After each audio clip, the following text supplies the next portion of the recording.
বন্ধুরা, আজকে দুপুরের মেনু আমার দেখো কি রান্না করেছি। কাতলা মাছের কালিয়া,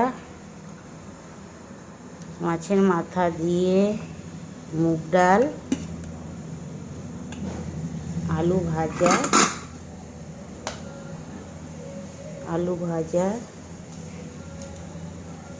এই দেখো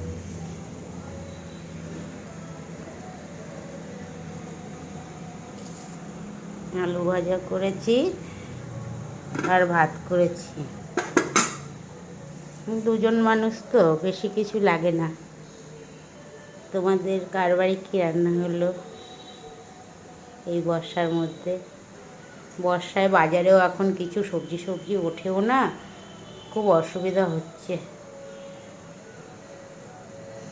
বাই, ভালো থাকবে সবাই।